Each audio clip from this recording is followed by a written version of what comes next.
Aê, Link VIP começando mais um dia, mais uma sexta-feira maravilhosa, cheia de muita informação para vocês. E vou te falar, viu, dona Gabi Rossi, o nosso Link VIP tá recheado de convidados ilustres que estão engrandecendo ainda mais este canal que só está, só em ascendência hoje. Um tema que eu e você, a gente adora demais e o nosso público também. Estamos com um especialista nato nisso, né? Exato, uma pessoa que está há anos, podemos dizer que 5 décadas no jornalismo investigativo, desvenda aí os bastidores. A gente vai conversar muito com ele, não é não, Wade? Com certeza, estamos hoje com uma pessoa que com certeza você já viu na sua telinha. Um tema, caso policial, ele estava lá. Jornalismo investigativo, ele estava lá. fantástico. Ele já trabalhou na Globo por mais de 30 anos, já recebeu 3 prêmios Vladimir Herzog, 2 prêmios APCA, um Audálio, mais de 3.000 histórias contadas, algumas que você conhece muito. Estamos aqui com ele. Ele também agora voltou a ficar na mídia Exato. por conta da série Tremembé. Então daí você de casa já está imaginando mais ou menos de quem a gente está falando. E vou te falar, tem uma fofoquinha que eu quero ver se ele vai me contar. Porque outro dia a gente teve aqui o Assir. O Assir, que esteve preso em Tremembé, tem um livro, né, que é o que embasou a série Tremembé. E ele falou umas fofocas lá, conversando, o Valmir e tal, meu amigo, eu quero ver se ele vai falar aqui também comigo. Mas, Valmir Salaro, muito bem-vindo ao Link VIP. Seja bem-vindo. Agradeço a atenção, o carinho de vocês, fiquei já emocionado. Obrigado pelo convite, estou à disposição. Aqui é calúnia, difamação e injúria. Bem do jeito que a gente filhas, gosta. Mas se eu tivesse 3, uma chama calúnia, outra difamação e outra injúria, porque é impressionante. Eu só cubro isso há muito tempo e falo de crime quase que 24 horas. E é muito bom conversar com vocês e saber que vocês gostam dessa área de true crime, que são crimes reais, para a gente conversar. Vai ser um papo legal. E Valmir, até já aproveitando que a gente entrou nesse assunto, eu queria ver se você entende o porquê que o público hoje em dia tá tão aficionado por true crime. Porque assim, é uma coisa que vocês já faziam, a gente acompanhava isso em jornalismo policial, em vários programas, Fantástico, jornais locais, jornais nacionais. Mas é uma coisa que agora estão trazendo as histórias mais minuciosamente e o povo tá amando agora, né? Você consegue entender o porquê que isso acontece hoje em dia? Eu acho que é um fascínio, sabe, Luiz? São várias questões, mas acho que a principal é o fascínio. Você gosta ou não gosta. E a maioria das pessoas gosta. E eu estava falando até com a Gabriela que eu tenho uma filha de 40 anos, que ela não é da nossa área, né, de jornalismo, ela trabalha numa outra área, mas ela acompanha julgamentos ao vivo nos Estados Unidos.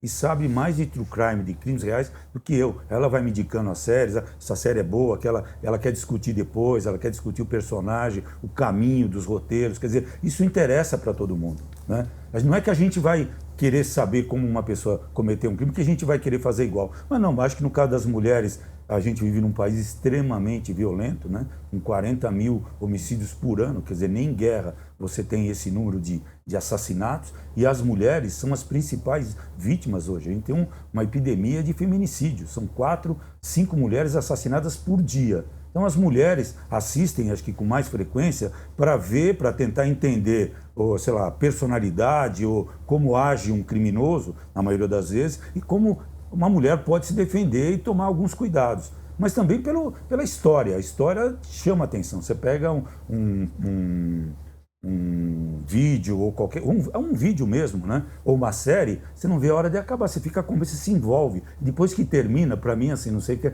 Queria saber de vocês. Eu começo a sentir falta dos personagens. Eu começo a pesquisar tudo, entendeu? Para saber como é que tá hoje, como é que o caso se desenrolou depois disso que eu assisti. Por exemplo, quando eu assisti a série Tremembé, eu não fui aquela pessoa que eu terminei a série, tá bom, vamos para a próxima série. Não, eu quis assistir mais uma vez a série e assistir diferente da primeira. A primeira eu assisti ali para me divertir e a segunda eu assisti prestando atenção nos detalhes. Depois fui pesquisar, eu ia parando a série pesquisando, sabe?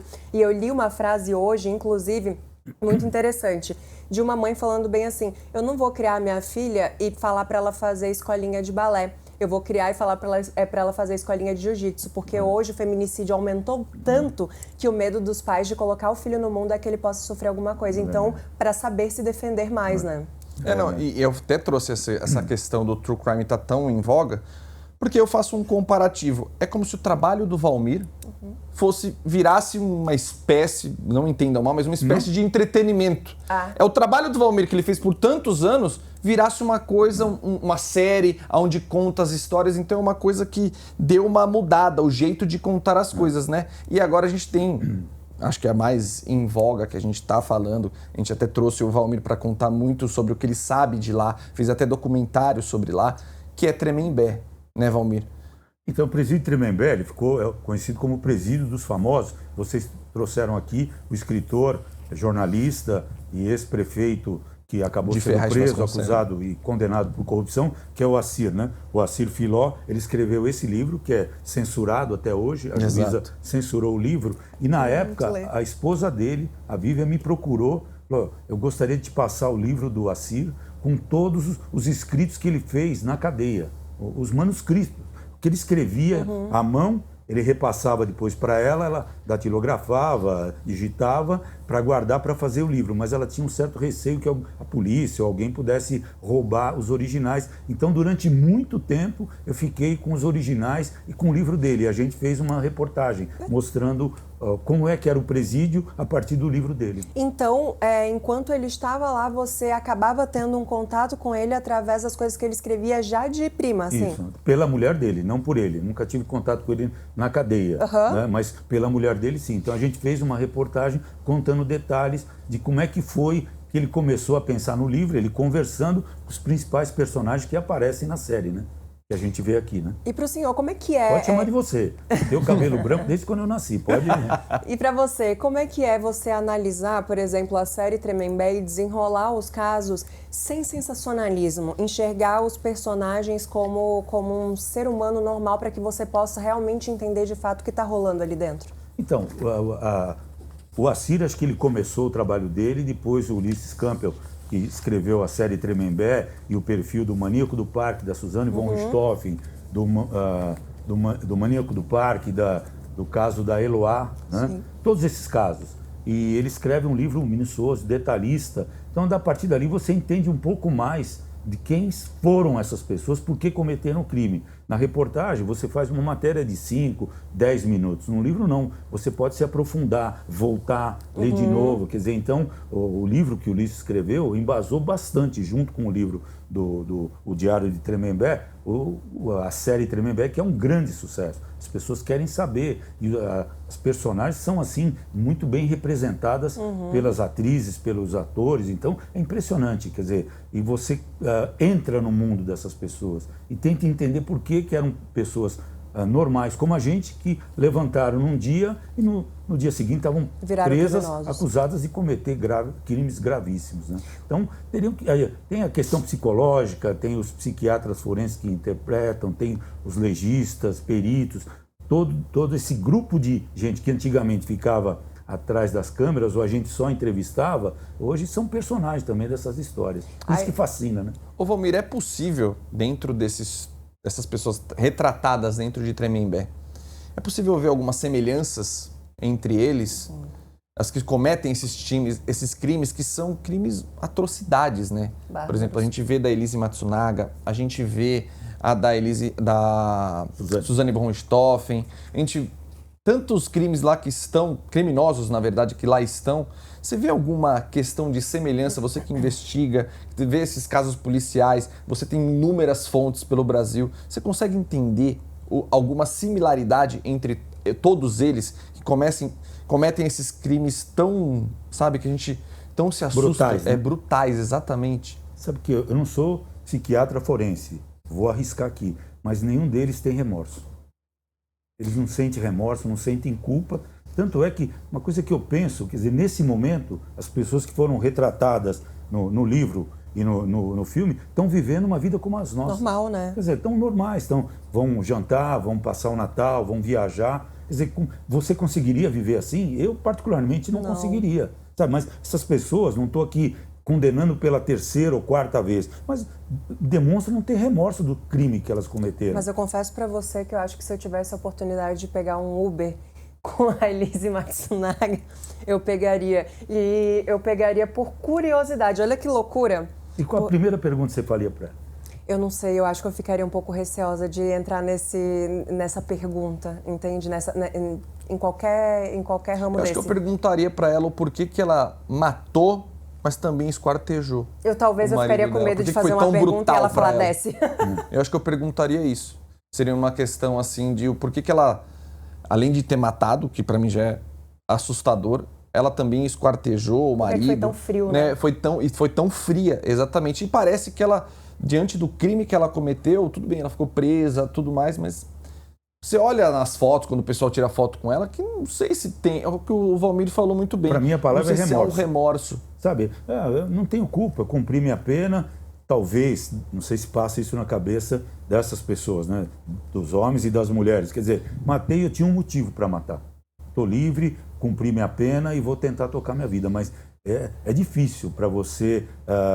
quer dizer, eu posso falar aqui, porque se vocês quiserem tocar no caso da escola básica, um caso grave de um erro que eu cometi em 94, e a gente fez um documentário para a Globoplay contando essa história de um erro jornalístico, policial e judicial, onde eu acusei, sem provas, 6 pessoas que 4 delas eram donos de uma escola e foram acusadas de abusar de crianças. Naquela época não falava em violência sexual de criança. Para mim, já tinha 20 anos de jornalismo, mas nem sabia que existia esse tipo de crime, que eu já nunca tinha feito a cobertura. Então, sabe, eu não saí de casa para cometer, para acusar 6 pessoas inocentes. Até hoje eu me ressinto disso, não que eu seja superior que essas pessoas, mas eu não me conformo do que eu cometi. Eu fico imaginando e tenho informações que essas pessoas levam uma vida normal. A Elise passou a ser motorista de Uber. A Suzane fazendo sandália. Sim, Inclusive, muita gente fala, já a gente entra no assunto da escola básica. Tudo bem, fica... Mas muita gente... É porque a gente também...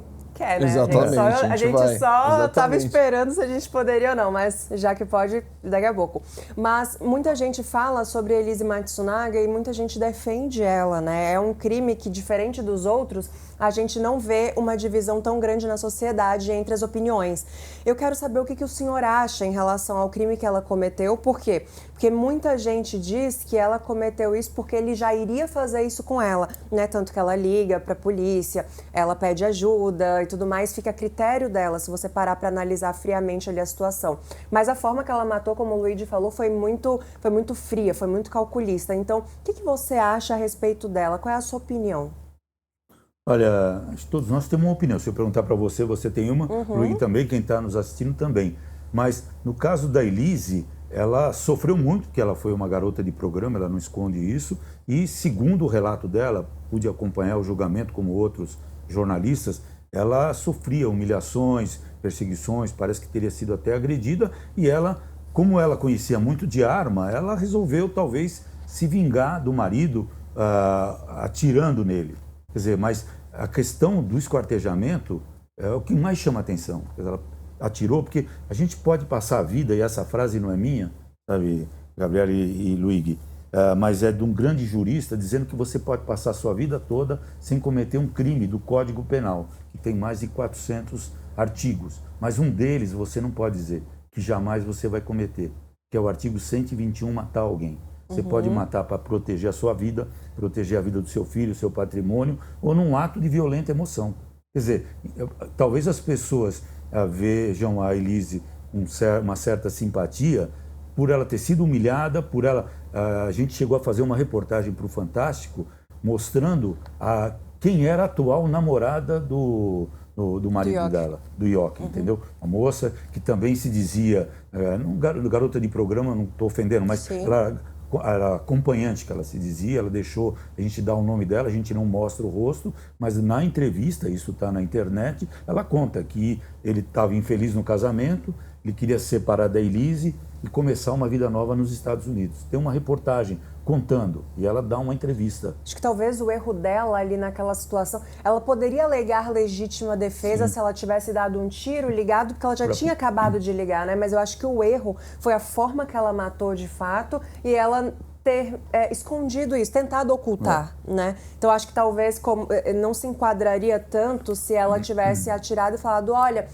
tem um cara baleado aqui e tudo mais, acho que talvez ela eu atirei no meu marido para me proteger, ele queria me agredir, aí a polícia vinha, e se ele estivesse vivo, ia vir também o SAMU, um socorro para levá-lo para o hospital. Não, mas a questão, que é o grande mistério para mim, que acho que chama a atenção de todos nós, é o esquartejamento. Por que ela esquartejou? Será que ela esquartejou sozinha?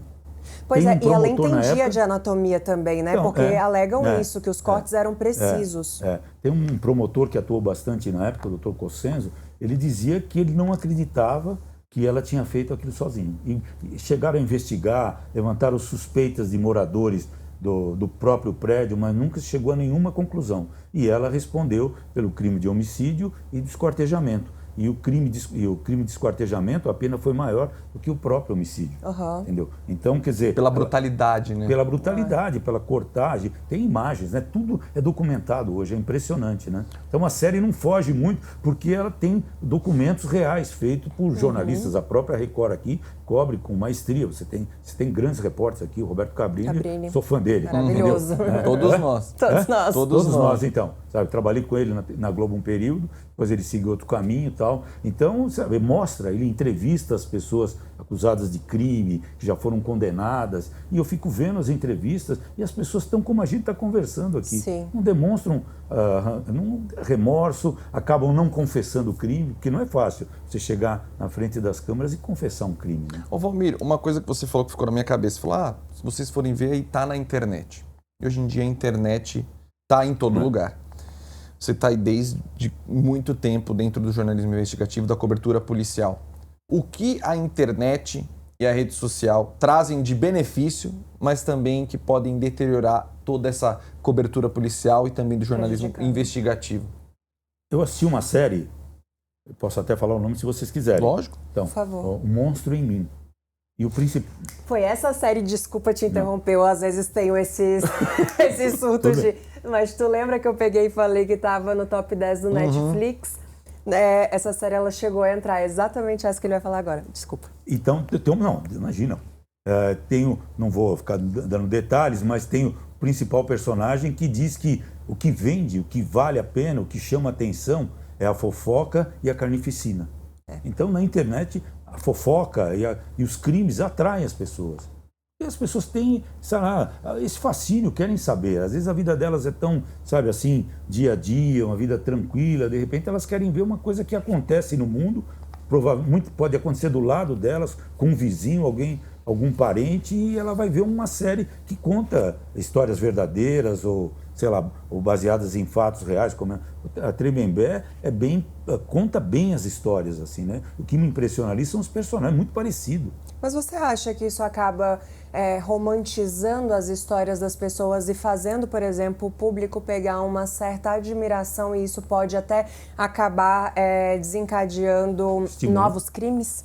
Eu não acredito que quem assista uma série dessa possa cometer um crime se essa pessoa já não estiver predisposta a se vingar, a cometer um crime ou ter uma, sei lá, uma personalidade, sabe, psicopata. Não quero entrar nessa área porque não sou psiquiatra forense, eu conheço, entrevisto como todos nós, mas eles podem dizer se aquela pessoa é ou não uma psicopata, né, uma sociopata que vai cometer um crime. Mas eu acredito que não, eu acho que as pessoas assistem primeiro para entender as histórias. Porque a gente vive num país violento, isso pode acontecer com qualquer um de nós e acho que isso não vai estimular.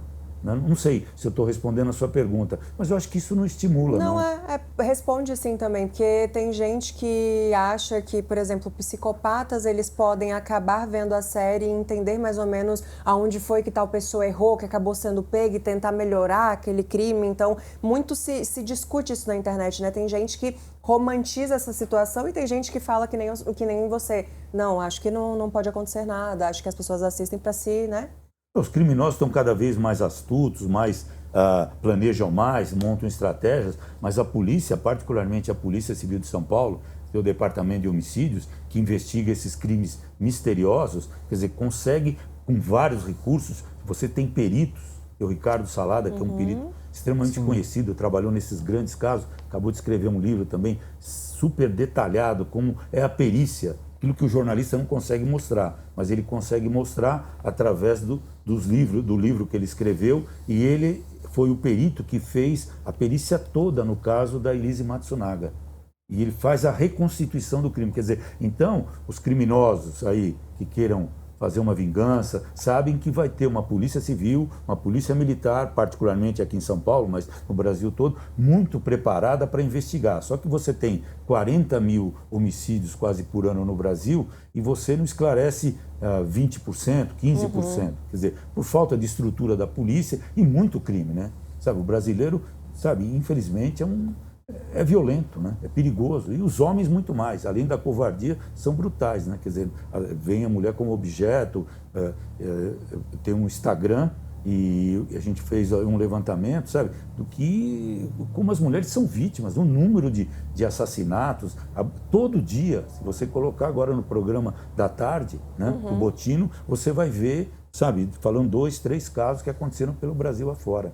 Eu acho que a polícia está cada vez mais preparada, mais especializada, com muitos recursos, não só a polícia como a perícia, para esclarecer esses crimes. E esses casos que a gente vê aqui no livro do Assir, particularmente eu cobri todos eles, e são todos homens aqui que mataram covardemente mulheres, no caso só esse aqui, esse juiz foi acusado de corrupção, e o Roger Abdelmaci de abusar de mulheres, quer dizer... Qual que é o que mais te choca desses todos aí, Valmir?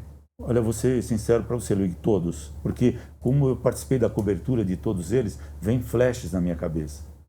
Eu me lembro, você falou em 3.000 casos, eu me lembro do primeiro crime, da primeira pessoa assassinada na minha vida, lá em 78, 79, entendeu? No Diário do Grande ABC. Então, todos eles me chocam. Eu tive a oportunidade de fazer com o Robson Serântola a entrevista com o casal Nardoni, que a gente colocou no Fantástico, e fiquei frente a frente com os dois.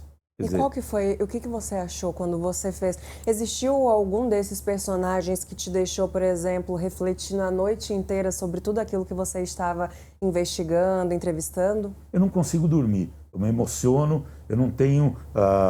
Eu respeito os legistas e os peritos, mas eu não consigo separar. Tem colegas, amigos que conseguem. Não, chega em casa, para mim não, mistura tudo.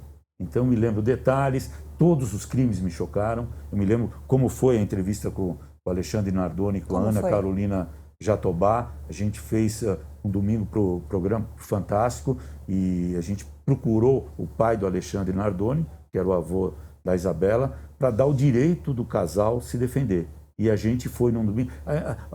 O bastidor é longo, mas eu vou resumir aqui para vocês, para não tomar o tempo.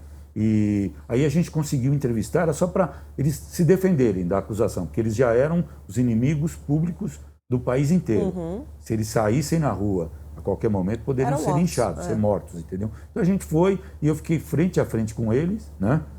Estavam 2 advogados. O começo da entrevista foi complicado, porque a Jatobá, ela já tinha 2 filhos com o Alexandre e ela queria dar entrevista com as crianças junto. Para mobilizar o Brasil. Eu falei não, aí foi uma negociação de quase 1 hora, aí ela se convenceu, entregou os filhos para o pai, porque a entrevista que a gente foi num prédio lá em Guarulhos, no centro de Guarulhos. Ela morava com o marido, com os 2 filhos, o pai e a mãe dela, num andar, e a entrevista foi feita num apartamento embaixo de um amigo da família. Caramba! Então nós chegamos, preparamos um material para que eles se defendessem, né? Meio assim, era só a defesa deles. E aí acabou virando uma entrevista com o casal. E eles chegaram, foi aquela tensão, mas tem um psiquiatra, o Guido Palomba, que é muito famoso, ele estuda todos esses casos, ele não tinha, que depois eu fui entender, a garra dos inocentes. Então, como assim, desculpa? Sabe, se você é inocente, se você não cometeu um crime, você vai lutar para sempre, para provar que não cometeu o crime. E eles não me convenceram que eles não cometeram o crime. Mas o meu papel não era fazer julgamento, era fazer entrevista. Então eu pergunto a primeira pergunta que a gente faz, o que aconteceu? Só que os 2 advogados que estavam lá não deixaram o casal responder. Quer dizer, então, mas eu quis manter a entrevista mesmo assim. Então aquele clima para acabar a entrevista e tal, eu fui contornando e pergunto para Ana Carolina Jatobá. Ana, assim, como eu estou frente a frente com você, Ana, você é acusada de esganar, de estrangular a Isabela. Ela chora, se desespera e pergunto para o Alexandre, como...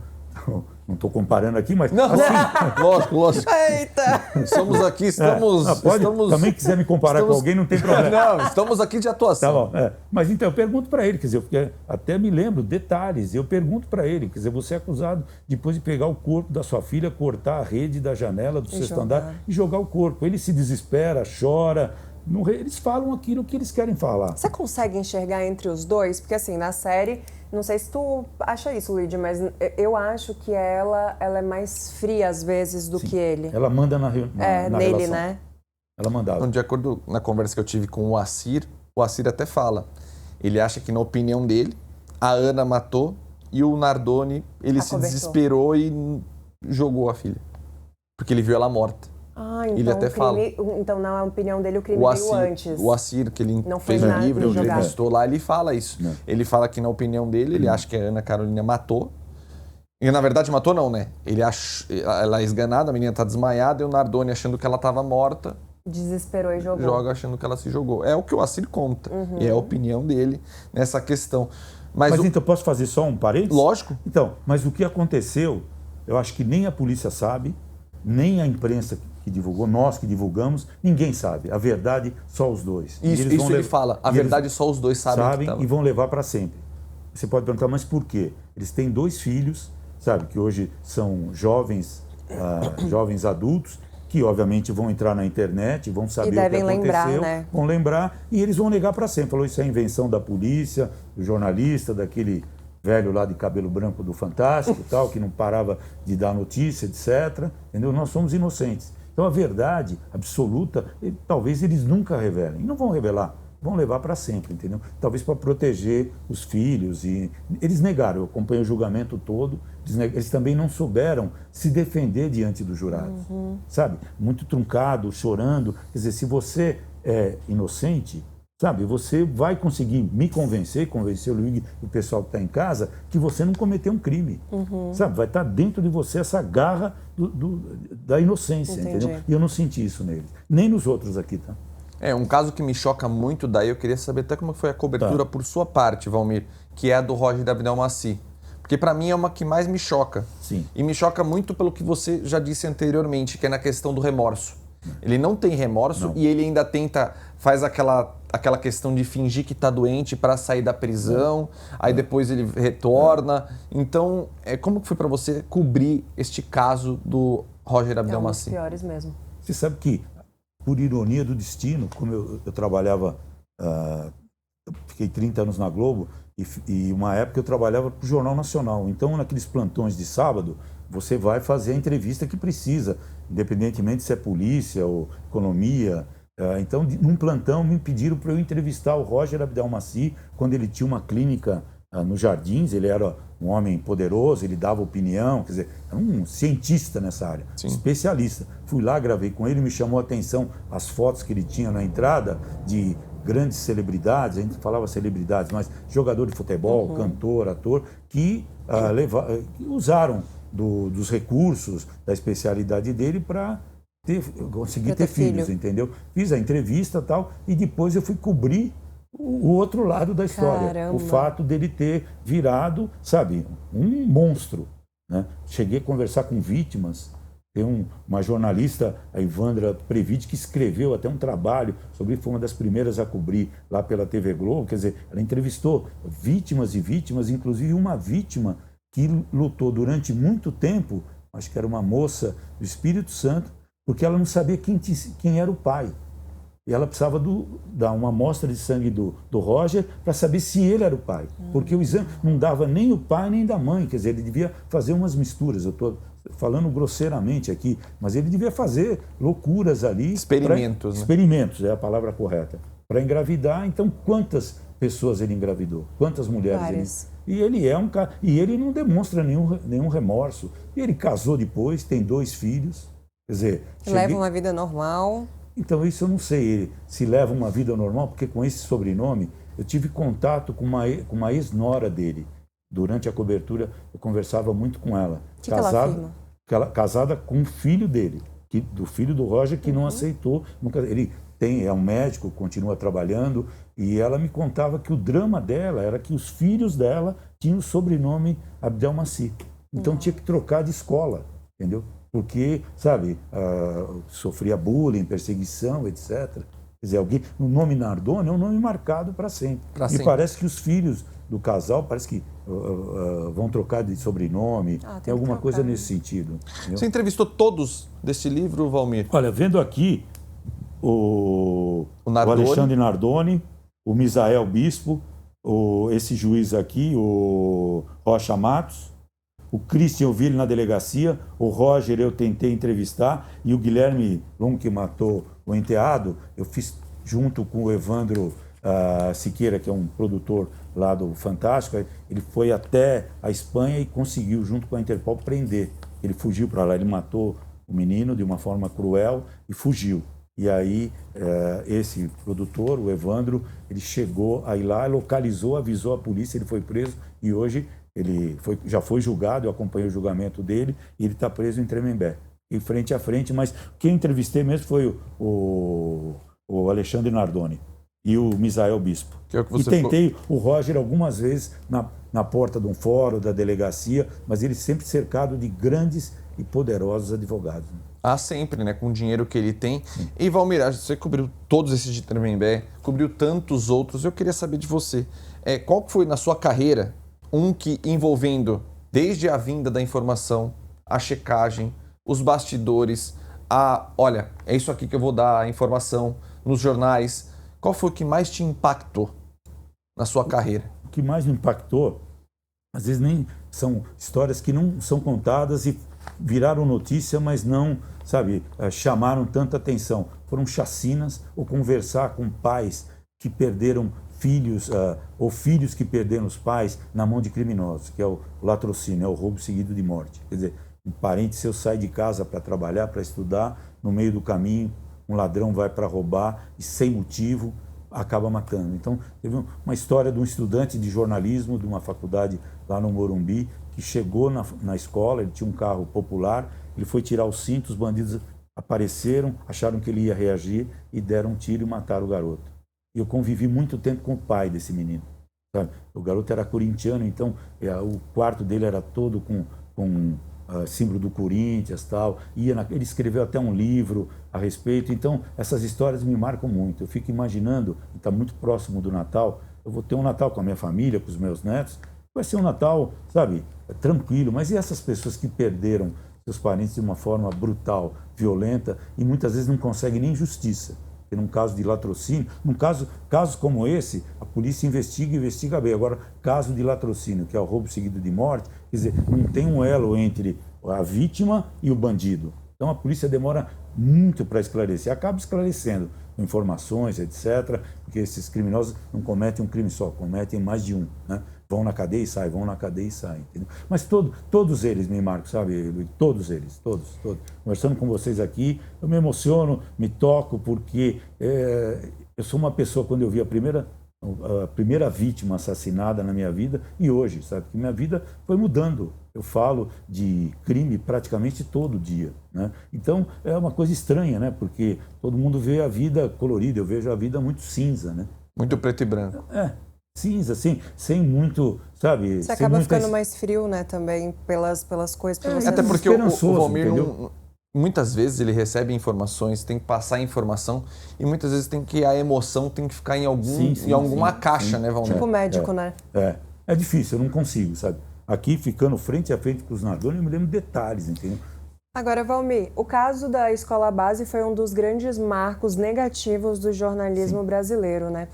Você hoje, como é que você enxerga essa situação? Como é que foi na época e o que você leva assim para sua vida relacionado a esse caso? Você acha que tem que fazer um resuminho do que foi a história? Pode fazer, caso os nossos linkados não saibam. O caso da Escola Base é considerado um dos maiores erros da imprensa brasileira.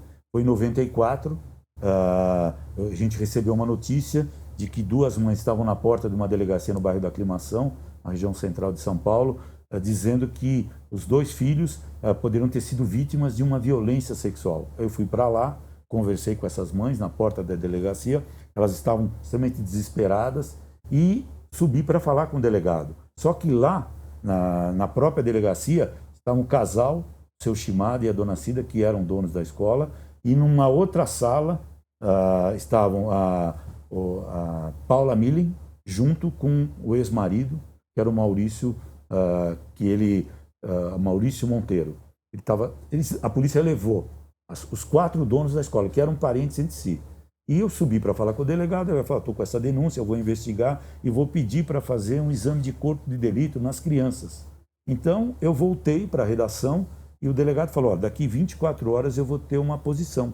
E eu voltei 24 horas depois na delegacia, ele me mostrou um telex. Eu sou antigo, você não sabe. É um papel que chegava datilografado. É um famoso fax. É um fax, Chegou para o delegado e ele me mostrou, falou, o menino aqui tem sinais de violência sexual.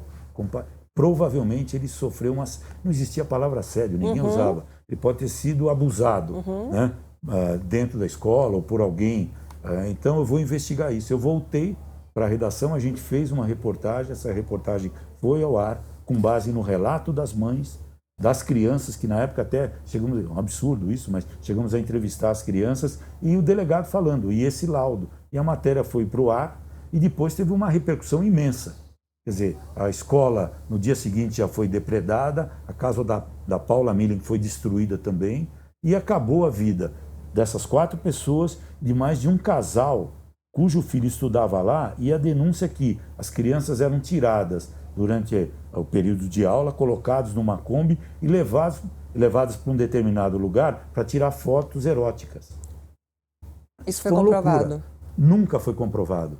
A casa desse casal, eu não vou citar o nome, porque eles tá na internet, a gente usa o recurso, mas eu conversei com eles na época, nós fizemos um documentário, eles não quiseram dar entrevista, a gente respeitou.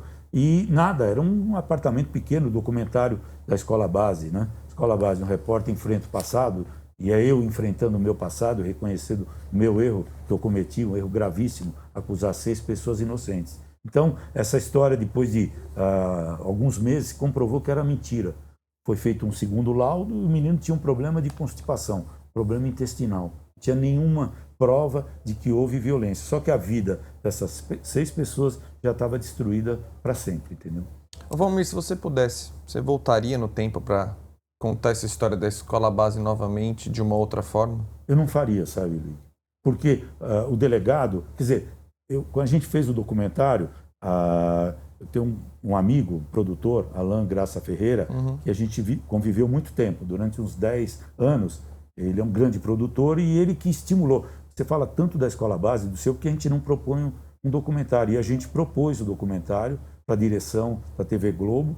A direção topou, o Ali Câmbio, que era o diretor de jornalismo, topou. A gente fez o documentário durante um ano e eu não gostaria de ter feito a cobertura, porque se o delegado tivesse decretado o sigilo, se eu tivesse sido mais prudente, não ter sido precipitado, desconfiado das mães, do delegado, da médica legista que fez o exame, de mim mesmo, essa história jamais teria sido contada e essas pessoas teriam levado a vida delas, dado o destino que elas quisessem, entendeu? Hoje a Paula Milling, que para mim é a maior vítima dessa história, que ela foi abandonada pelo marido com 2 meninas, 2 filhas de 6, 7 anos. Hoje, mais de 30 anos, ela está muito doente.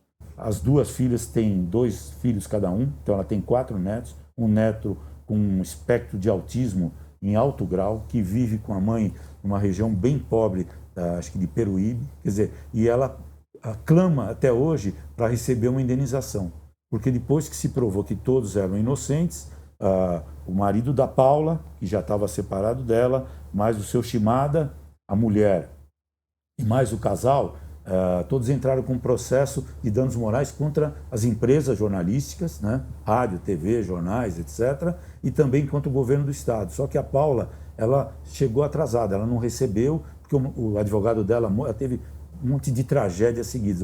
O advogado dela morre, ela não consegue, ela perdeu o prazo. Hoje ela tem um processo contra o governo do Estado e até hoje ela não recebeu a indenização dela e vive numa situação extremamente precária. Eu converso com ela quase que todo dia, a gente tenta ajudar de alguma forma. Isso era até um ponto que eu ia tocar. Você tentou, depois desse erro, Valmir, que você reconheceu, você tem isso, você tentou ajudar essas pessoas? Eu virei a testemunha contra a polícia de São Paulo e contra o delegado. Eu fui arrolado como testemunha. Então eu contei o que eu vi e por que o delegado, quer dizer, eu contei o que eu vi. E a Justiça interpretou, e o Ministério Público também, que o delegado era responsável pela história. Tanto que o delegado ele se aposentou, o governo do Estado, na época, foi condenado, e a parte da aposentadoria, hoje ele é um homem aposentado, parte da aposentadoria dele, ele tem que devolver para o Estado para ressarcir, eventualmente, as vítimas do caso da escola base. Só que, até hoje, a Paula está numa lista de precatórios e não recebeu dinheiro. Isso, para mim, eu fiz mais de 3.000 coberturas só para a TV Globo, mas já tinha 20 anos de profissão. Sim. Você falou dos prêmios que eu ganhei com os colegas, assim, de violência policial, de denúncia, do próprio documentário ganhou 2 prêmios, mas, sabe, eu trocaria tudo isso por não ter feito a cobertura do caso da Escola Base. E é o caso que mais me marcou e vai marcar para sempre. E você fica marcado, não sei se como vocês entendem isso, mas pelo erro, não pelos acertos. Qual foi o erro mais grave da imprensa naquele episódio? Todos. Acusar 6 pessoas sem provas. Só pelo clamor público e pelo desespero de fazer uma cobertura. Furo de reportagem. É. Uma exclusividade, né? A rapidez e acabou... Mas isso acontece até hoje, Gabriel. Sim. Se você for esses grandes casos, as coberturas viram, sabe, quase que um grande circo, porque todo mundo quer informação. Todo mundo se atropela. Sim, os jornais querem informação, eles estão ali para isso. Eles precisam informar, precisam de informações precisas, mas fica aquela loucura na cobertura, né? Todos eles aqui, né? A sua forma, depois desse episódio, a sua forma de conduzir o jornalismo investigativo, policial e afins, ela mudou? Mudou desde o primeiro dia que eu vi que eu estava errado. E eu não falo, eu sou muito acusado. Você é o repórter da Escola Base. Eu não me preocupo em ser chamado de repórter da Escola Base, né? Então, se você colocar aí, né, em algumas redes sociais, tudo é Escola Base, virou sinônimo de erro de imprensa. Então, eu mudei a minha forma de cobrir a imprensa toda, que antigamente se acusava. Fulano matou a mulher. Agora, segundo a polícia, existe uma supostamente é uma hipocrisia, né? Que você está acusando da mesma forma, né? E segundo a polícia, segundo quem? Supostamente é tipo para tirar o corpo fora. Para tirar o corpo fora. É uma grande hipocrisia, né? Não é? Eu acho que fica, sabe? Então é melhor nem falar. Espera ter a matéria completa com a comprovação, mas também não dá tempo. Tem alguém lá no comando que fala, a Record está fazendo, a Globo está fazendo, a Band está fazendo, sabe? Todo mundo, a gente precisa da informação e é do interesse público. Porque um crime é do interesse público. As pessoas querem saber.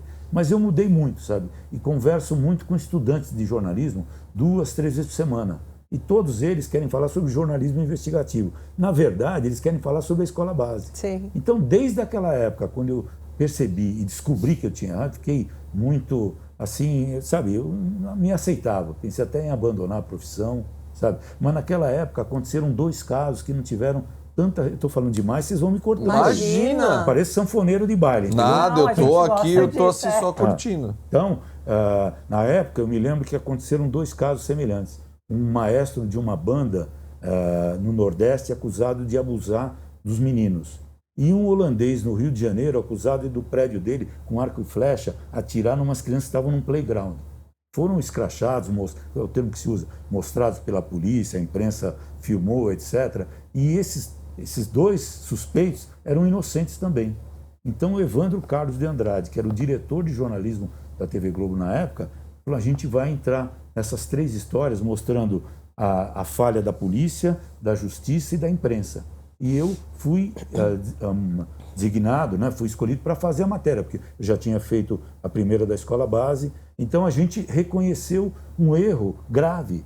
E esses erros acabam acontecendo involuntariamente, entendeu? Mas, sabe, é uma tragédia isso para mim, sabe? Saber que, sabe, eu acusei 6 pessoas inocentes. E uma delas numa situação extremamente difícil para viver até hoje, as sequelas que ela tem. Entendeu? E Valmir, agora falando sobre um outro erro que não te envolve, mas envolve a imprensa de um âmbito geral, que foi um erro para mim em conjunto de polícia e imprensa, que é o do caso Eloá. Como é que você vê essa cobertura, esses bastidores, porque envolve muito a imprensa, é praticamente uma tragédia televisionada, né? Concordo com você. Então, como é que você vê essa cobertura televisiva do caso Eloá? O assassino da Eloá está aqui, né? É o Lindenberg. Lindenberg Alves. Né? Eu cobri todo o caso e estava no dia lá em Tremembé, também me lembro, sabe, no final de tarde, era periferia, aqueles edifícios assim, classe média baixa. Lá em Santo André. Santo André, a hora que houve o tiro, depois de 100 horas de sequestro. Você já estava lá antes ou só na hora do tiro? Não, eu cheguei antes, eu estava fazendo cobertura para o Fantástico. A gente ouviu o tiro, foi aquela correria. Virou um circo aquilo, né? Virou um grande circo. Como todas as coberturas. Quer dizer, parece que eu estou dando um tiro no pé porque eu sou repórter ainda, né? E estou ofendendo os colegas. Mas não, mas é um caso de interesse. E a cobertura teve erros de todos os lados, exageros de todos os lados, até o ponto de se entrevistar o Lindenberg enquanto ele mantinha a moça né, sobre violência, agredindo, quer dizer, tudo foi errado. A morte dela, quer dizer, ela infelizmente pagou com a própria vida, mas foram criados protocolos por parte da polícia, por parte também da imprensa, para cobrir. Hoje a polícia ela tem um cuidado muito grande, ela separa, ela tem um porta-voz para falar, está acontecendo isso, aquilo. O jornalista não pode se aproximar, isso é o certo. Preservar a vida da vítima. No caso da Eloá, nem a imprensa, nem a polícia, ninguém preservou a vida dela. Você acha que teve um atraso ali da polícia para poder tomar alguma medida rápida para que, poxa, foram muitos dias, né? Foram 3... São 100 horas, né? Então, muitas horas. Então, eu acho que eu assistindo, eu fico angustiada como mulher, pensando assim, porque você acaba se colocando no lugar da pessoa, né? E nós somos muito vulneráveis. A gente sai na rua, já tem alguém assobiando isso e aquilo, o cara entra, ela tá fazendo trabalho de faculdade, o cara entra lá, mantém todo mundo como refém, libera a amiga, depois... E a minha avó, um dos maiores erros, quer dizer, a Nayara, ela sai, depois a polícia deixa ela voltar. Não, isso para mim é o pior. Assim, conseguiram salvar alguém que estava enclausurada. Podia ser morta. E depois deixou ela voltar. É verdade, é um absurdo. E eu participei de toda a cobertura e depois fiz algumas matérias, junto com os colegas lá do Fantástico, dessa parte crítica, né, e errada da polícia. E tive a oportunidade, porque tem um outro detalhe nessa história, que o pai da Eloá também era um homem procurado pela polícia de Alagoas. E como ele desmaia no meio daquela confusão, as câmeras mostram, ele é identificado pela justiça e pela polícia de Alagoas e é preso. Porque ele participava, ele era policial, ele participava de um grupo de extermínio lá. Ele é pistoleiro. Pistoleiro. E a gente foi para... Mais coisa para pesquisar mais tarde. Sim. E a gente tem a matéria, e a gente foi para lá depois entrevistar, a gente fez a entrevista com ele na cadeia. Hoje acho que ele já está em liberdade, já cumpriu parte da pena dele. Você entrevistou... Desculpa. Não, Você entrevistou o Lindenberg? Não, o Lindenberg nunca entrevistou, ele nunca deu entrevista. E o próprio Assir, né, fala que ele vivia isolado, ele nunca... O Assir que teve a proeza ele foi a habilidade dele de repórter e conseguir convencer o Lindenberg a dar uma entrevista. Ele fala que durou muito tempo assim, ele ficava circundando, porque ele tentava, ele falava, o Lindenberg é um cara que não fala, é um cara que não é muito de papo. E num belo dia, ele chegou no Assir e começou a falar lá dentro de Tremembé, e o Assir começou a anotar as coisas, e foi assim que ele conseguiu ter uma aspa ali do Lindenberg, podemos dizer assim. Mas o Lindenberg, segundo o Assir, ele até fala que ele morre de medo de sair. Sim, por causa do pai. Porque o pai tá pronto para matar ele aqui fora. Entendeu? O pai da Eloá tá doido para... Quando esse cara pisar aqui fora, ele vai atrás dele. Vai se vingar, né? Esse é o pai da Eloá. Olha lá, tá vendo? É o pai da Eloá. E ele Eloá. estava preso aí. A foto dele preso. Olha a foto dele existe preso. Alguma coisa desse caso, assim, que a gente ainda não saiba, que talvez tenha ficado, assim, nos bastidores entre o jornalismo mesmo? Não vamos soltar isso aqui. Sei lá, alguma fofoca de bastidor do caso Tremembé. Do caso de Tremembé? É. Eu acho que tem muitas histórias para se contar, né? A série elege alguns personagens. Suzane von Richthofen, Sandrão. A gente teve a oportunidade de fazer a imagem do Sandrão na cadeia. Nunca conversei com ela. Suzane também, eu cobria a Suzane desde o primeiro dia. E só uma fofoca aqui, então. Por favor. A Suzane não conhece, não sabe meu nome. Mas ela falou uma vez para uma agente, uma policial penal, dizendo: eu não gosto daquele velho do cabelo branco do Fantástico. Por isso que você falou aqui. Ela falou que não gostava? Não gosto daquele velho do cabelo branco. Por que Porque eu falava todo domingo eu entrava falando do caso da Suzane. Até ela conseguiu um benefício, foi para uma cidade do interior, aqui perto de Tapetininga, e ela dá um endereço errado. E a gente vai e mostra que ela está no endereço errado por causa da matéria que entrou no Fantástico naquele domingo. A juíza manda ela voltar para a cadeia de novo. E ela moveu um processo contra a TV por causa de uma matéria que a gente fez, que é mostrando o laudo psicológico dela. Que é o teste de Rorschach. Você já fez esse teste? Nunca fiz. Eu fiz. E aí? Não sei o que é. Me deu... Eu saí normal. Saí normal e tudo mais. Aí do meu namorado deu normal e equilibrado. Daí você vai lendo os textinhos, aí embaixo bem assim: com traços de psicose. Eu olhei assim pra ele, falei, eu estou dormindo em paz? Não, mas não fiz. É legal, é rapidinho. Você gostaria de ter feito alguma cobertura, Valmir, que você, lógico, que você tenha visto que foi feita? É porque, pra mim, vou ser bem sincero, quando eu falo de jornalismo policial e investigativo, eu lembro de você e lembro do César Galvão. César Galvão. São os dois que eu sempre lembro. Então, pra mim, você tá cobrindo todos. Você ou ele, é um dos dois.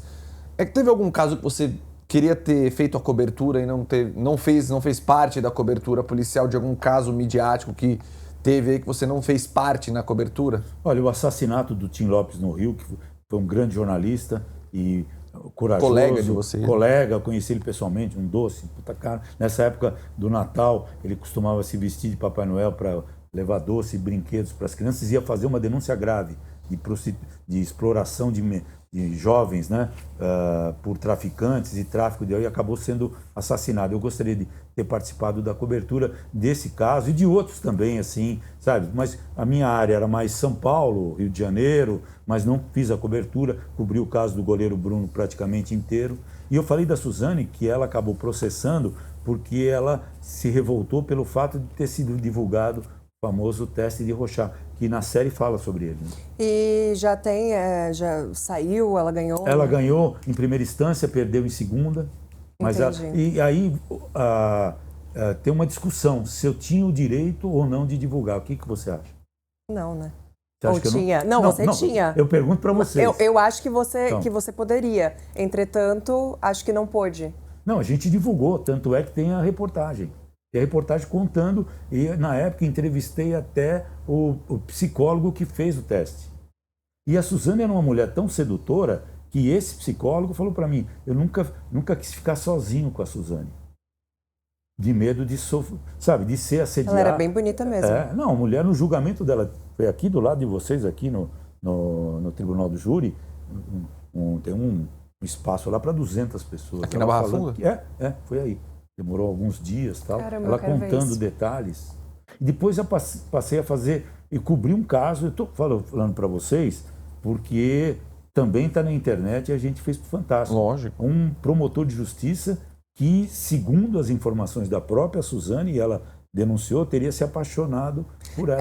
Isso que é o que é contado dentro de Tremembé, né? Conta na série. Mas a gente fez a matéria. Cheguei a entrevistar. Se vocês colocarem lá, no Instagram, a gente colocou um trechinho, mas tem a matéria toda. E eu entrevisto o promotor, ele queria dar entrevista também na frente da filha, foi uma discussão enorme. Falei, doutora, a gente vai tocar em assuntos aqui delicados e tal. E ele se defende, nega até hoje, é um direito dele, e também não ficou provado. Quer dizer, se houve ou não por parte dele algum assédio, algum interesse em cima da Suzane. Mas a gente contou, então, eu acabo virando meio que personagem dessas histórias aqui também, como repórter. Não, lógico, porque através da sua cobertura, junta a sua cobertura de outros jornalistas também. Canto, que escreveu o livro. Exato, do Ulisses, outros colegas aqui, do Assir. O pessoal da Record também, os colegas, cobriram todas as histórias. O Assir, né, que começou a dar início a essas histórias, né? Mostrou para todo mundo quem eram essas pessoas. Né? Eu quero te fazer umas duas últimas perguntas, assim. Eu tenho uma Falei muito, hein? Não, imagina, pra gente, eu queria, eu ficava aqui a noite inteira. 2 horas, assim, só perguntando, mas assim, depois de tanto tempo trabalhando com jornalismo, hoje você ainda atua, o que te move, né, ainda para continuar atuando? E se você tivesse a oportunidade de fazer algo exclusivo, uma entrevista exclusiva com alguém, quem e por quê? Sobre algum caso que ainda não rolou. Eu gostaria de entrevistar o Marcola, que é chamado o chefe do PCC, primeiro comando da capital. Né?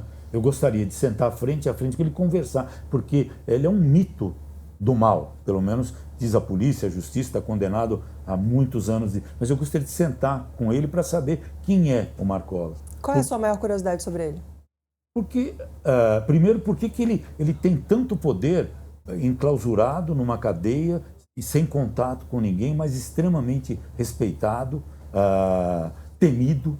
E por que ele tem esse nome? Quem é o Marcola? Ele é só um assaltante que começou a roubar banco, etc. Quer dizer, é um crime grave. Mas como é que ele se torna um líder de uma das facções mais poderosas que existe no Brasil, com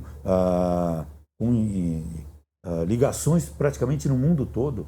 É do mundo, né? Do mundo, eu ia até sabe? completar, deixei você terminar, mas era até completar, ia falar do mundo. Do mundo, quer dizer, por quê? Quem é? E ao mesmo tempo ele tem família, tem filho, como é que é essa relação, sabe? Quem é o filho do Marcola, como é que é a vida dele?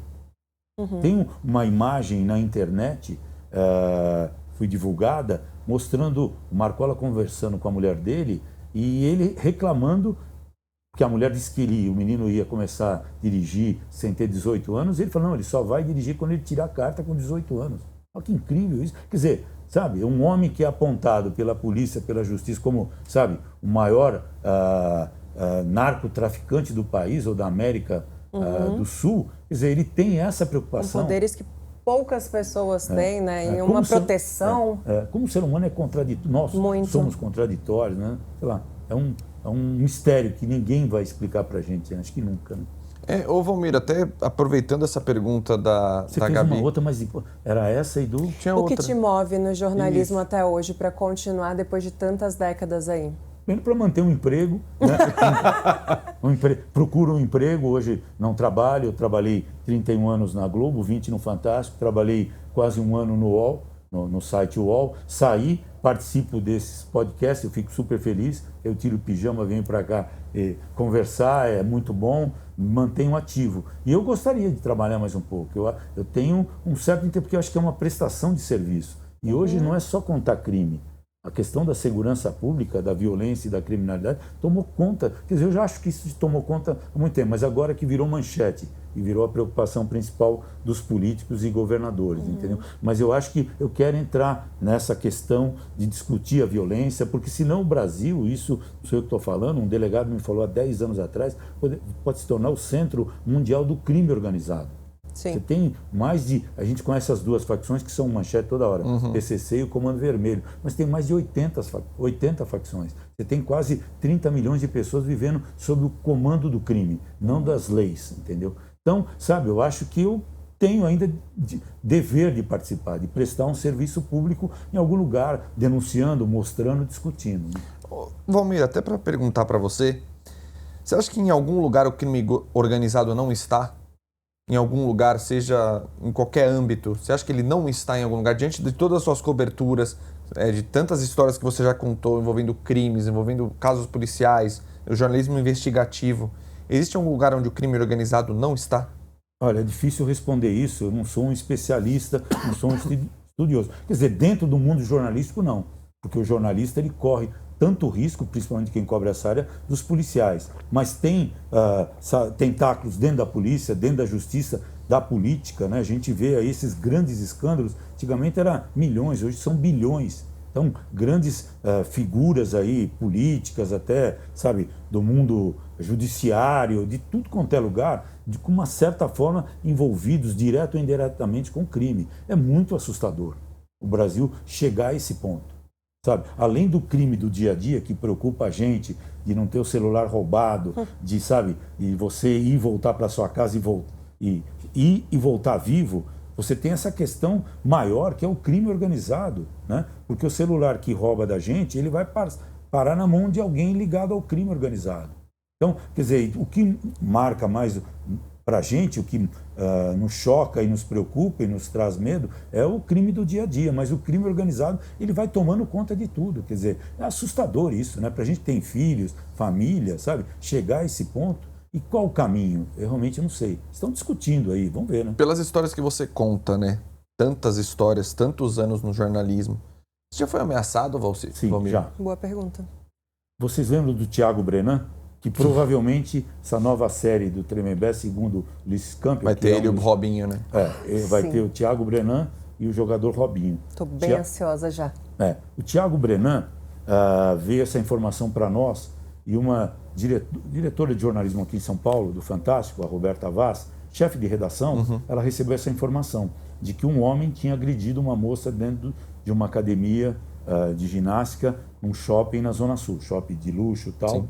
E ela passou essa informação para a Esther Radaeli, que é uma produtora do Fantástico. A Esther foi atrás, localizou a Helena Gomes, que é a moça que foi agredida. Ao mesmo tempo, a Esther conseguiu a imagem, que é uma imagem que, né, rodou o Brasil todo.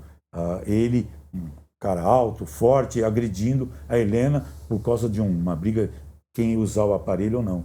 A Helena é uma das mulheres mais corajosas que eu conheci na minha vida de repórter, porque ela, quando a gente falou com ela falou, eu dou entrevista, não escondo o rosto e vou fazer um alerta. Ela deu uma entrevista para a gente, entrou no Fantástico, contando detalhes, a gente fez a história. E a partir daí surgiram outras vítimas. Até uma vítima que deu uma entrevista para nós dizendo que ela teve que fazer uma tatuagem na barriga obrigada pelo Thiago Brenan. Ele fez algumas ameaças, não vou entrar em detalhes, mas isso preocupou a direção da TV Globo. As minhas filhas tiveram que tirar fotos dos meus netos e delas mesmo também do dia a dia das redes sociais. Eu tive que andar 3 meses com segurança.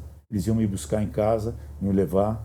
Caramba. Então, eu tenho muita preocupação contra isso. Quer dizer, eu escolhi hoje? cobrir essa área porque eu quis, mas eu tenho família, sabe? E a gente vive num país onde as pessoas colocam na balança, vale a pena eu cometer um crime ou não? E a maioria chega à conclusão, vale a pena porque eu não vou ser pego, eu vou fugir, vou ficar impune e a polícia não vai chegar em mim. Então, eu tenho muito receio disso e sofri esse tipo de ameaça. E ele está preso hoje, está preso em Tremembé, acho que já saiu de lá, está num outro presídio, mas é um homem perigoso.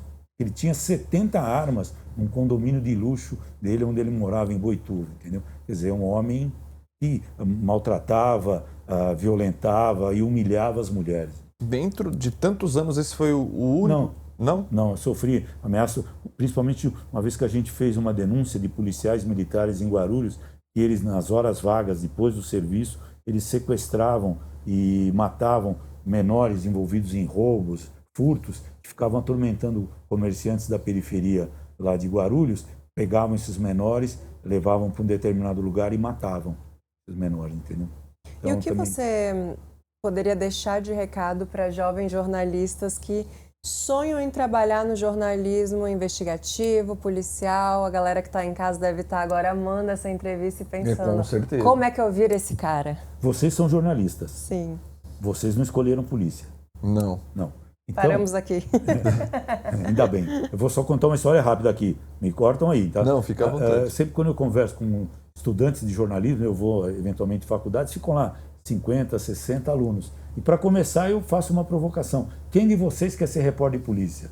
Lá no fundo, um ou outro levanta a mão assim, então. Depois vem falar comigo, ninguém quer. Porque é uma área difícil. Uma área, sabe, primeiro eu acho que precisa ter um preparo psicológico que eu nunca tive. Você precisa ter um conhecimento jurídico que a maioria dos repórteres, jornalistas, sai da faculdade e já vai direto para uma redação. Então, você começa na polícia, como eu. Comecei na polícia e continuei. Mas o certo, colegas meus naquela época, 50 anos atrás, entravam na área de polícia, na redação, para ter o primeiro contato. Depois iam para as áreas nobres do jornalismo, que é política, economia, esporte. Ninguém quer fazer polícia. Você tem que lidar com tragédia, faz por amor, com a violência. Né? Ou você... E com ameaça também. Ou por incompetência. Você começa e fui continuando. E a minha voz é a voz do crime. Então eu cheguei aqui na Record, a moça me reconheceu pela voz, não pelo rosto, mas eu vou no supermercado, numa farmácia, então a minha voz é do crime, porque todo domingo eu estava lá falando de crime. Mas o conselho que eu dou é que tenha um preparo, talvez psicológico, faça um curso de direito paralelo, um curso de criminologia, para entender esse mundo e começar a cobrir. Ele é fascinante? É. Vale a pena contar essas histórias? Vale. Todo mundo gosta de assistir, como você falou, né? Então, vale a pena. Eu acho que vale a pena. Sabe? Quem quiser, estamos aí para conversar. Valmir, agora só para encerrar, um passarinho verde me contou que é uma relação desse livro, de alguém desse livro, você... Há um projeto aí para nascer. Você até brincou, falou, eu sou um cara, tô vivendo de promessas, Luigi, tô vivendo promessas. Mas o que você pode contar que pode vir por aí envolvendo você? E o Assir. E o Assir, exatamente. Então, o Assir, eu não fiquei conhecido depois que ele saiu da cadeia. Né? Não conhecia. E recentemente eu fui levar para ele os originais e conversamos. Ele está escrevendo um novo livro e ele pensa em fazer alguma coisa, um podcast, um videocast, para a gente contar histórias. Eu vejo que ele veio aqui já, Sim. Foi super legal a entrevista dele, vai em outros lugares. Sei lá, eu estou aberto para conversar, sabe? Estou aí para para ver se é importante falar sobre questão de segurança pública, falar da experiência dele com esses criminosos. Que até é o próximo livro, né? Que é o próximo livro ele dele. vai fazer os bastidores de como ele conseguiu as entrevistas. Então, é né? muito interessante isso. Inclusive, Assir, você tá me devendo esse livro aqui, viu? Eu ia pedir Você tá me agora. devendo esse livro, viu, Assir? Você me Primeiras prometeu. mulheres, Eu primeiras cobro nas mulheres, câmeras, eu por cobro aqui, ó. Vou mostrar Você me o livro. prometeu esse livro aí, ó. Tô esperando, viu, seu Assir? Tô esperando. Só tenho esse aqui, desculpa. É isso que eu ia falar. O senhor não tem mais um em casa para deixar o isso? Assir me prometeu, ele falou assim, ó, não, me manda seu contato que eu mando aqui pra Record. Tô esperando, Assim, viu, já Assir? manda 2, por favor.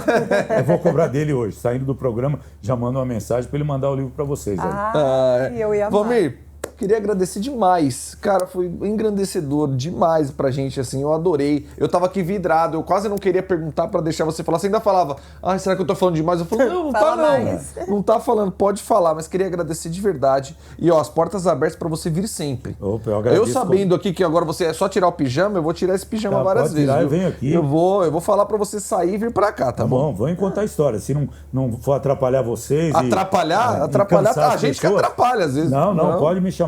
Muito obrigado pela atenção, pelo carinho, fiquei feliz. Eu nunca tinha vindo aqui no prédio da Record, entendeu? É que uma legal. honra e um sonho conversar com você, uma pessoa que tem tanta bagagem, não só no jornalismo, mas bagagem de vida mesmo, e compartilhar suas experiências, os erros, os acertos com a gente, com certeza. Foi maravilhoso, nosso público vai amar e volte mais vezes, Obrigado. por favor. Foi ótimo. Obrigado. E mostrar que o jornalista ele não é um herói, ele erra. E quando ele errar, ele tem a obrigação, o dever de reconhecer o erro. É isso. isso. Valmir, onde o pessoal pode te encontrar nas redes sociais, que é hoje o canal que mais Então, eu o tenho pessoal um tá amigo envolvido aí? que chama Du Migliano, jovem como vocês, que está me ajudando nesse mundo da internet que eu não conhecia. Eu tenho um Instagram, que é @ValmirSalaro. Então ele tem me ajudado muito, a gente tem pensado em relembrar casos, por exemplo, no caso de Tremembé, a gente fez uma comparação das imagens do filme. Então é interessante, essa foi a ideia do Migliano, mostrar como a gente fez a reportagem no Fantástico e como é que foi no filme. Interessante, entrevistas que a gente fez com os Nardoni, outras histórias que a gente contou envolvendo esses personagens que levaram também a contribuir de uma certa forma para os livros serem escritos e também para a execução da série. Então, estou lá, né? É @ValmirSalaro. Primeira vez que eu falo isso, eu não estou nem acostumado, você até decorar, @ValmirSalaro. Não, é o seu nome, tá lá. Mas Gente, faça isso, faça vídeos também, poste reels, relembre os casos, tenho certeza que a galera vai vibrar. já é um sucesso e vai ser um sucesso mesmo. A gente fez um sobre feminicídios e saiu agora recentemente, dando dicas de como esses assassinos e potenciais assassinos podem agir alertando as mulheres. Eu vi, Legal. inclusive, tem o Thiago Brenan na capa. Eu já vi esse daí que você já fez. viu? Eu vi. Ô, Valmir, obrigado, viu? Obrigado a toda a audiência aqui que nos viu. Tá bom? Fiquem ligados, o Link VIP já está de volta comigo e Gabi Rossi. E o Valmir, ó, já tô prometendo, ele vai voltar aqui para contar muito mais histórias, tá bom? Agora Sextou, aproveitem VIPs. a sexta-feira, aproveitem Bom o final de juízo. semana e um beijo. Tchau! Tchau, pessoal. Tchau, tchau. Obrigado pela atenção. Tchau, tchau.